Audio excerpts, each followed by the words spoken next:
ये कहानी है एक मेहनती किसान राघव की, जो अपनी पत्नी गौरी के साथ सुख शांति से जीवन बिता रहा था। लेकिन जंगल में उसकी मुलाकात एक जख्मी बंदर से होती है, जो उसकी जिंदगी की दिशा ही बदल देता है। मगर जल्द ही गांव का जमींदार राघव की जान के पीछे पड़ जाता है। क्या वो बंदर राघव की जिंदगी बचा पाएगा, या किस्मत उनसे कोई भयानक कुर्बानी मांग लेगी? जानिए इस दिलचस्प और रहस्यमयी कहानी में। मंगलपुर राज्य के एक छोटे से गांव में राघव, एक ईमानदार और मेहनती किसान, अपनी पत्नी गौरी के साथ खेत के किनारे बैठा हुआ था। लगता है इस बार हमारी फसल बहुत अच्छी होने वाली है। हाँ, क्योंकि मेरी लगन के साथ साथ इस जमीन में तुम्हारी मेहनत का पसीना भी मिला हुआ है। अरे तुम भी कैसी बातें करते हो। पूरे गांव में अगर कोई सबसे ज्यादा ईमानदारी से मेहनत करता है तो वो तुम हो। दोपहर बीतने के बाद दोनों घर लौट आए। राघव, मुझे एक जरूरी बात याद आई। घर में लकड़ियां बिल्कुल खत्म हो गई हैं। बस इतनी सी बात? कल सुबह सबसे पहले जंगल जाकर लकड़ियाँ ले आऊंगा, तुम चिंता मत करो। अगली सुबह राघव लकड़ियां इकट्ठा करने के लिए जंगल पहुंच गया। जब वो एक पेड़ पर कुल्हाड़ी चलाने ही वाला था, तभी उसने झाड़ियों में एक घायल बंदर को करहाते हुए देखा। अरे, किसी ने इस बेचारे को बहुत बुरी तरह चोट पहुंचाई है। शायद किसी जंगली जानवर ने इस पर हमला किया होगा। देखो, इसके हाथ से तो खून बह रहा है। राघव बंदर के पास बैठकर बोला, काश तुम बोल पाते तो मैं समझ पाता कि तुम्हें असली दर्द कहाँ है। हाथ में चोट तो दिख रही है, लेकिन तुम्हारी तड़प बताती है कि तकलीफ कहीं और है। उसी समय एक सन्यासी वहां आ पहुंचा। वो बोला, तुम कौन हो और इस बंदर के साथ क्या कर रहे हो? सन्यासी जी, मैं तो सिर्फ लकड़ियाँ लेने आया था। ये बंदर घायल मिला तो इस पर दया आ गई। शायद किसी जंगली जानवर ने इसे घायल कर दिया है। हाथ से खून तो बह रहा है, लेकिन लगता है इसे कुछ और भी ज्यादा दर्द हो रहा है। सच कहूं तो बहुत कम लोग होते हैं जिनके मन में जानवरों के लिए सच्ची करुणा होती है। रुको रुको। ये कहकर सन्यासी ने मंत्रों का उच्चारण शुरू कर दिया। तुरंत ही रंग बिरंगी रोशनी बंदर के घाव पर पड़ी और उसकी चोट धीरे धीरे भरने लगी। अब ये बंदर तुम्हें बताएगा कि उसे दर्द कहाँ हो रहा था। ये कहकर सन्यासी वहां से अदृश्य हो गया। बंदर खड़ा होकर बोला, मेरे कंधे में बहुत तेज दर्द था। हाँ, अब काफी आराम मिल रहा है। एक शेर ने अचानक मुझ पर हमला कर दिया था। बचने के लिए मैं दूसरे पेड़ पर कूदा, लेकिन उसके पंजे मेरे हाथ पर लग गए। हाथ तो घायल हुआ ही, ऊपर से मैं पेड़ पकड़ नहीं पाया और नीचे गिर गया, और तभी कंधे पर गहरी चोट लग गई। अरे, तुम तो बिल्कुल इंसानों की तरह बात कर रहे हो। ये कैसे हो गया? जब सन्यासी मंत्र पढ़ रहा था, मुझे महसूस हुआ कि मेरे अंदर कुछ बदल रहा है, जैसे बोलने की शक्ति जाग उठी हो। मैंने कुछ कहा और मेरी आवाज तुम्हें सुनाई दी। शायद ये सब उसी सन्यासी बाबा का चमत्कार है। तो क्या तुम मेरे घर चलोगे? अरे, तुमने मेरी जान बचाई। अब मैं तुम्हारा हूं, मैं तुम्हारे साथ ही रहूंगा। जब से मैं इंसानों की तरह बोलने लगा हूं, मैं अब दूसरे बंदरों से अलग हो गया हूं। उनके बीच रहकर क्या करूंगा? अब मैं तुमसे बातें करूंगा, मन खोलकर। और हाँ, अगर चाहो तो मुझे कोई नया नाम दे दो। बताओ, मेरा नाम क्या रखोगे? तुम तो बड़े मजेदार हो। आज से तुम्हारा नाम चिंटू होगा। कैसा लगा? अच्छा है ना? हाँ, ये नाम बहुत अच्छा है। चलो अब घर चलते हैं। घर पहुंचने पर गौरी चौंक कर बोली, अरे तुम इस बंदर को जंगल से क्यों ले आए? राघव ने सारी कहानी गौरी को सुना दी। गौरी ने हैरानी से पूछा, सच? ये बंदर बात कर सकता है? तुम खुद पूछ लो। तुम्हारा नाम क्या है? मेरा नाम चिंटू है। राघव ने मेरी जान बचाई है और अब मैं उसका साथी हूँ। साथी क्या, अब तो मैं तुम्हारे परिवार का एक सदस्य बन चुका हूँ। ये सुनकर गौरी बिल्कुल हैरान रह गई। धीरे धीरे समय बीतता गया और चिंटू की मौजूदगी ने घर के माहौल में जैसे नई रौनक ला दी। कुछ ही दिनों में चिंटू राघव के घरेलू कामों में हाथ बटाने लगा। अब चिंटू राघव का एक भरोसेमंद साथी बन चुका था।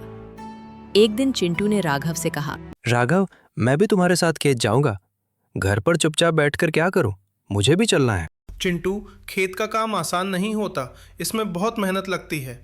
वहां जाकर तुम क्या करोगे? क्या करूंगा? मैं भी तुम्हारी तरह काम करूंगा। क्या तुम्हें लगता है कि मैं मेहनत नहीं कर सकता? मुझे बस ये फिक्र है कि अगर गांव वालों ने तुम्हें बातें करते देख लिया तो न जाने क्या सोचेंगे। और जब मैंने पहली बार तुमसे बात की थी तब क्या तुम डर गए थे? बताओ। देखो चिंटू, दुनिया के लोग अलग सोच रखते हैं। हर कोई तुम्हें वैसे नहीं समझेगा जैसे मैं समझता हूँ। मुझे दुनिया की परवाह नहीं, मुझे तो बस तुम्हारे साथ रहना है। मैं तुम्हारा साथी हूँ और हमेशा रहना चाहता हूँ।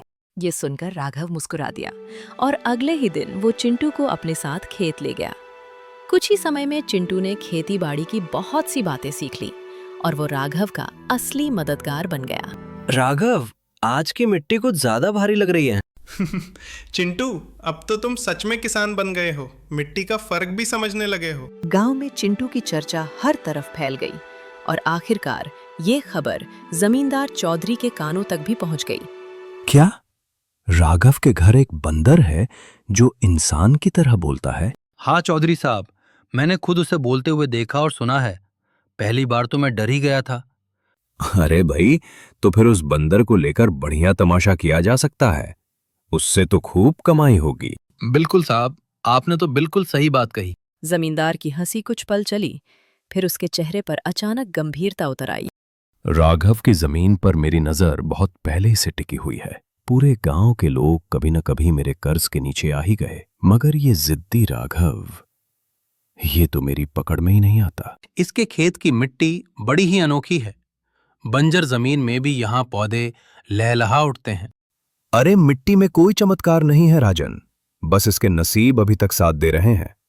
लेकिन जिस दिन किस्मत पलटी, उसी दिन ये पूरी जमीन मेरी हो जाएगी और राघव मेरे पैरों में झुका मिलेगा। बस देखते रहना। समय इसी तरह बीतता गया।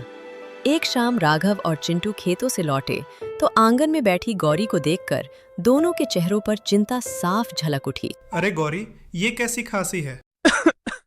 कुछ दिन से तबीयत ठीक नहीं है, खांसी बढ़ती ही जा रही है।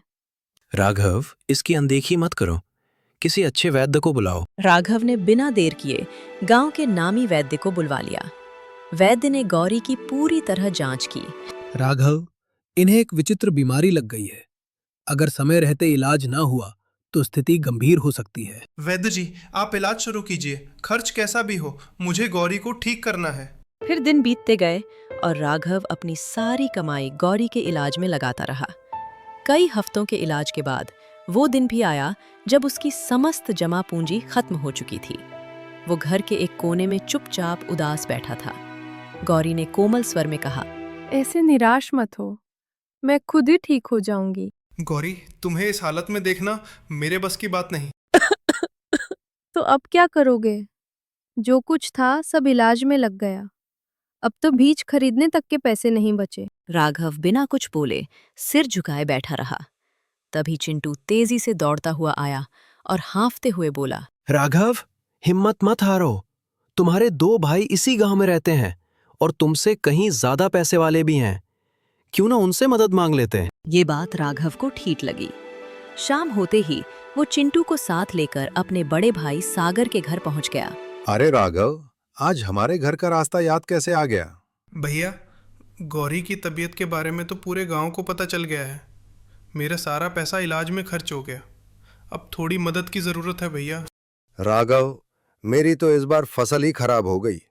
मैं खुद कर्ज लेने वाला हूँ, तुम्हारी क्या सहायता करूंगा? राघव चुपचाप सिर झुकाकर घर से बाहर निकल आया। अरे राघव, उसके चेहरे से ही साफ पता चल रहा था कि वो देना ही नहीं चाहता था। सीधा झूठ बोल गया। हाँ, मुझे भी पता था रे चिंटू। पर चलो, एक भाई और है, संजय, उसी से मिल लेते हैं। दोनों अब संजय के घर पहुंचे। दरवाजा खुला तो संजय चौंक गया। अरे राघव, आज कैसे आना हुआ? भैया, गौरी की बीमारी बहुत बढ़ गई है। इलाज के लिए थोड़ा धन चाहिए। क्या? बंटवारा में तो तुम्हें अच्छी खासी जमीन मिली थी, उसे बेच क्यों नहीं देते?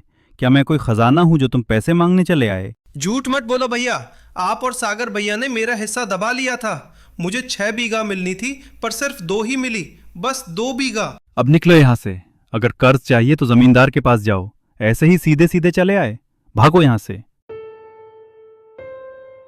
कैसे भाई हैं ये तुम्हारे राघव? एक भी मदद करने को तैयार नहीं। दुनिया ऐसे ही चलती है चिंटू। लोग अपने मतलब के अलावा कुछ नहीं देखते। तो अब क्या करोगे? क्या जमींदार के पास जाओगे? मजबूरी है चिंटू, मैं बिल्कुल नहीं जाना चाहता था।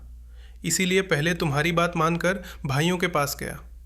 अब तुम ही बताओ, मेरे पास और कौन सा रास्ता बचा है? अगली सुबह राघव और चिंटू हिम्मत करके जमींदार की हवेली पहुंच गए। उन्हें उम्मीद तो कम ही थी, लेकिन अपनी पत्नी गौरी को बचाने के लिए राघव को झुकना ही पड़ा। जमींदार मुस्कुराया और बोला, मैं तो पहले से जानता था राघव, एक दिन तू खुद ही मेरे दरवाजे आएगा। बिल्कुल मालिक, जब तक किस्मत साथ दे रही थी बड़ा अकड़वे घूमता था, अब देखिए कितना टूटा टूटा सा खड़ा है। अरे जमींदार, किसी की हालत का मजाक उड़ाना ठीक नहीं। लोग आपका सम्मान करते हैं, आपको भी उनका सम्मान करना चाहिए। ए बदरवा, ज्यादा चालाक मत बन। इंसानों की तरह बोल लेता है, इसका मतलब ये नहीं कि तू इंसान हो गया है, समझा? चल अब बता, किस लिए आया है राघव? आपको तो सब पता है, गौरी की तबीयत बहुत खराब है। इलाज में सारा पैसा खत्म हो गया। थोड़े धन की आवश्यकता है। अच्छा, पैसे चाहिए तो मेरी शर्तें सुन ले। ब्याज 50% होगा और बदले में कुछ गिरवी रखना पड़ेगा। अब मेरे पास गिरवी रखने लायक कुछ बचा ही नहीं। सारे सोने के गहने तक बिक चुके हैं। क्यों नहीं है? तेरे पास 2 बीघा जमीन है, उसे गिरवी रख दे। समय पर कर्ज चुका देगा तो जमीन तेरी, वरना जमीन मेरी। सीधी बात। राघव गहरी सोच में पड़ गया। पत्नी की जान भी बचानी थी और ये कीमत भी बहुत भारी थी। ये तो साफ साफ अन्याय है। आप एक बेबस आदमी की मजबूरी का फायदा उठा रहे हैं। इस तरह तो राघव कभी कर्ज चुका ही नहीं पाएगा। पहले तो इस अपने बकबक करने वाले पालतू चिंटू को बाहर ले जा। अगर मेरा मूड खराब हो गया तो तेरा काम तमाम समझ। आते ही लगातार बोल रहा है। राघव चलो, ये कर्ज मत लो, चलो यहां से। चिंटू, अब मेरे पास कोई और रास्ता नहीं बचा। पहले आप चलिए, मैं आपकी मदद करूंगा ना। हाँ, चलो मेरे साथ। इतना कहकर राघव चिंटू के साथ चल पड़ा। हवेली के अंदर जमींदार और राजन गुस्से से तिल मिला रहे थे। अरे मालिक, राघव तो हाथ से फिसल गया। चिंता मत कर बेटा, मजबूरी उसे फिर यहीं खींच लाएगी। कितना दूर भाग लेगा वो? इस बीच राघव चिंटू के साथ उसके घर पहुंच गया और चिंटू वहीं से तुरंत निकल गया। शाम तक चिंटू वापस नहीं लौटा। राघव और गौरी की बेचैनी बढ़ती जा रही थी। चिंटू अभी तक क्यों नहीं आया? कहीं जमींदार ने उसे नुकसान तो नहीं पहुंचा दिया? पता नहीं वो कहाँ चला गया। मेरा मन भी बड़ा घबराया हुआ है। रात गुजर गई। सुबह सूरज की पहली किरण के साथ ही चिंटू वापस लौट आया, हाथ में चमकती हुई कोई जड़ी बूटी लिए। अरे गोलू, तू कहाँ था? हमें तो लगने लगा था कि तुझे कहीं कुछ हो ना गया हो। मैं जंगल गया था उन सन्यासी बाबा को खोजने जिनसे मुझे बोलने की शक्ति मिली थी। मैंने उन्हें सारी बात बता दी। उन्होंने दया करके ये जड़ी बूटी दी है। कह रहे थे कि इससे बड़ी से बड़ी बीमारी भी ठीक हो सकती है। चिंटू ने वो जड़ी बूटी गौरी को दे दी। कुछ देर बाद गौरी की आंखों में चमक लौट आई। मुझे बिल्कुल अच्छा महसूस हो रहा है, जैसे मैं कभी बीमार ही नहीं थी। गौरी, तुम्हारी काशी भी पूरी तरह ठीक हो गई। और चिंटू, तू तो हमारे लिए किसी चमत्कार से कम नहीं। अगर तू ना होता तो मैं जमींदार से कर्ज लेकर अपनी खेती भी खो बैठता। अब मेरी पत्नी तो स्वस्थ है, लेकिन खेत में बीज डालने के लिए भी पैसे नहीं बचे हैं। मैं जानता था कि गौरी के ठीक होते ही तुम्हें बीज की जरूरत पड़ेगी, इसलिए मैं सन्यासी बाबा से बीज भी ले आया हूँ। लो देखो ये। बीज? हाँ, उन्होंने ये चमत्कारी बीज दिए हैं। अगर तुम इन्हें खेत में बो दोगे तो ऐसी फसल उगेगी जो पूरे राज्य में किसी ने नहीं देखी होगी, और सबसे पहले तुम्हारी ही फसल तैयार होगी। वाह, ये तो कमाल हो गया, इतनी जल्दी? हाँ, लेकिन सन्यासी ने एक बात और भी कही थी। जब तुम्हारा समय पूरी तरह से संवर जाए तब तुम उन लोगों की मदद करना जो जमींदार के कर्ज के नीचे दबे हुए हैं। अरे चिंटू, तुम तो सच में मेरे सच्चे साथी निकले। चलो हम दोनों मिलकर जी जान से खेत में मेहनत करेंगे। आओ मेरे भाई। अगले ही दिन राघव, चिंटू और गौरी ने मिलकर खेत तैयार किया। हल चलाया, बीज बोए और आसमान की ओर देखकर मन में कड़ी मेहनत का वादा किया। कुछ ही दिनों में राघव के खेत में ऐसी अद्भुत फसल उगी कि गांव वालों ने अपने जीवन में कभी ऐसी नहीं देखी थी। अरे देखो, राघव के खेत में तो जैसे सोने की फसल लहरा रही है। हमारी फसल तो अभी उग भी नहीं पाई और इसकी तो कटाई तक के लिए तैयार हो गई। और उसकी पत्नी गौरी, जो महीनों तक बीमार रही, अब रोज खेत में काम कर रही है। भैया, ये तो किसी चमत्कार से कम नहीं लगता। धीरे धीरे राघव की किस्मत चमकती चली गई। इस चमत्कारी फसल ने उसे गांव का सबसे सफल किसान बना दिया। बाजार में हर तरफ उसी का नाम सुनाई देता था। राघव, जो कभी सपना था वो आज सच हो गया। हाँ, लेकिन अब समय है चिंटू अपना वादा निभाने का, उन सभी लोगों की मदद करने का जिन पर जमींदार का कर्ज है। बिल्कुल। आज से ही शुरुआत करते हैं। पहले बालवीर की जमीन छुड़वाते हैं। फिर राघव और चिंटू ने अपनी कमाई इकट्ठी की और गांव वालों के कर्ज एक एक करके चुकाने लगे। बालवीर, गोलू, रघु सबको अपनी जमीन वापस मिल गई। राघव भैया, आपने तो हमें नई जिंदगी दे दी, बहुत बहुत धन्यवाद। गांव में फिर से खुशहाली लौट आई, लेकिन जमींदार के चेहरे पर उदासी साफ छलकने लगी। गुस्से में उसने राजन से कहा, अरे राजन, देख रहा है ना ये सब क्या हो रहा है? हाँ मालिक, राघव ने तो सबके कर्ज चुका दिए। ये सब शुरू हो चुका है। अगर हालात ऐसे ही बने रहे तो एक दिन मेरी जमींदारी ही खत्म हो जाएगी और मेरा दबदबा भी मिट जाएगा। बस आप आदेश दीजिए मालिक, क्या करना है? सब खत्म हो जाएगा। मेरी हवेली, मेरा वर्चस्व सब हाथ से निकल जाएगा। आप एक बार आदेश तो दीजिए मालिक, कल ही उसे खत्म कर दूंगा। खेत में जब काम कर रहा होगा वही निपटा दूंगा। बस एक बार कह दीजिए। उसका खून ऐसी तरह गिरे कि सबके दिल में डर उतर जाए। जा, राघव को मिटा दे, जा। सुबह का सूरज तो उगाया था, लेकिन माहौल किसी बड़े तूफान से पहले वाली खामोशी जैसा लग रहा था। राघव खेत में खड़ी उस फसल को देख रहा था जो सोने जैसी चमक रही थी। अरे चिंटू, जरा देखो तो, लगता है जैसे ये फसल खुद गाना गा रही हो। तुम्हारे हाथों का स्पर्श सच में जादू जैसा है। हाँ मित्र, तुम सही कह रहे हो। इस बार की फसल सच में सोने सी लहला रही है। इतना कहते ही चिंटू थोड़ा पीछे हट गया। उसे किसी अनजानी आहट का आभास हो चुका था। उसी वक्त वहां जमींदार और राजन पहुंच गए। राजन के हाथ में लंबा बरछा था। राघव झुककर बीजों को देख रहा था। अब भुगत ले किसान। जैसे ही राजन ने बरछा राघव की ओर फेंका, एक छलांग, एक चीख, एक वार, लेकिन राघव पर नहीं, चिंटू पर। चिंटू, ये तुमने क्या कर दिया? मित्रता का अर्थ सिर्फ साथ निभाना नहीं होता, कई बार बलिदान भी देना पड़ता है। मेरी जान बचाने की खातिर तुमने अपनी जान दांव पर लगा दी। क्योंकि तुम मेरे साथी हो और मैं तुम्हारा। जमींदार और राजन हैरानी से घायल पड़े चिंटू को देख रहे थे। राजन ने जमींदार की तरफ देखते हुए कहा, मालिक ये क्या? इस मूर्ख बंदर ने तो राघव पर लगने वाला वार खुद पर ले लिया। हाँ, सही कहा, लेकिन फिर भी मैं राघव को जिंदा नहीं छोड़ूंगा। इतना कहने के बाद जमींदार ने गुस्से से चिंटू की ओर देखकर कहा, अरे तू तो हमेशा से मूर्ख बंदर ही रहा। इंसानों की तरह बोलना सीख गया, उनके जैसे रहना भी सीख लिया, लेकिन इंसानों जैसी समझ कभी नहीं आई। क्यों टपक पड़ा बीच में? किस लिए अपने दोस्त के लिए अपनी जान दांव पर लगा दी? ओ बुद्धू, तूने मेरी सारी योजनाएं चौपट कर दी। और तुझे क्या लगता है कि मैं राघव को जिंदा छोड़ दूंगा? बिल्कुल नहीं। उसी की वजह से तो मेरा पूरा रौब, मेरी सारी हुकूमत खत्म हुई है। तेरा ये बलिदान बेकार ही जाएगा, समझा? चिंटू के होठों पर हल्की मुस्कान अब भी थी। वो राघव को मुस्कुराते हुए देखते देखते ही दुनिया छोड़ गया। उसी समय वहां वही सन्यासी प्रकट हुए जिन्होंने चिंटू को बोलने की शक्ति दी थी और गौरी को बचाने के लिए जड़ी बूटी और चमत्कारी बीज दिए थे। सन्यासी ने क्रोध से जमींदार और रजन की ओर देखते हुए कहा, जिसने निर्दोष का रक्त बहाया, उसका पाप अब उसी से बदला लेगा।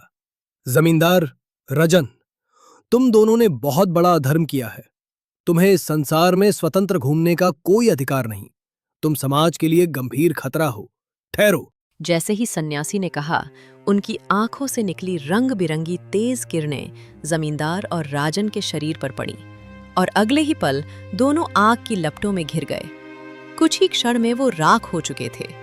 गांव वाले दौड़कर इकट्ठा हो गए। सन्यासी ने राघव की ओर देखते हुए कहा, तुम्हारा और चिंटू का साथ यहीं तक लिखा था राघव। लेकिन सन्यासी बाबा, हमला तो राजन ने मुझ पर किया था। चिंटू ने उसे अपने ऊपर ले लिया। हाँ, क्योंकि वो तुम्हारा सच्चा मित्र था। जाते जाते उसने अपनी दोस्ती का कर्ज चुका दिया। साथी को हमेशा याद रखना राघव। ये कहकर सन्यासी रंग बिरंगी रोशनी में बदलकर वहां से गायब हो गया। गांव वालों की आंखें नम हो गईं और सभी ने चिंटू के बलिदान को श्रद्धा से याद किया। अरे ये कोई साधारण बंदर नहीं था रे भाई, ये तो राघव का सच्चा साथी निकला। हाँ भैया, इसने अपनी जान देकर हम सबको बचा लिया। बहुत ही नेक और प्यारा बंदर था। कुछ समय बाद राघव ने आंसू भरी आंखों के साथ चिंटू की याद में उसी खेत में एक पौधा लगाया, जो आगे चलकर साथी वृक्ष बन गया। चिंटू, तेरे बिना सब कुछ अधूरा लगता है, लेकिन तू मिटा नहीं है। तू हर उस फसल में बसा रहेगा जो इस धरती से उगेगी। अक्सर सच्चा साथी इंसान नहीं होता, कभी कभी वो एक जानवर भी हो सकता है जो बिना शर्त प्यार करे, रक्षा करे और जरूरत पड़ने पर अपनी जिंदगी भी कुर्बान कर दे। दोस्तों, ये कहानी आपको कैसी लगी?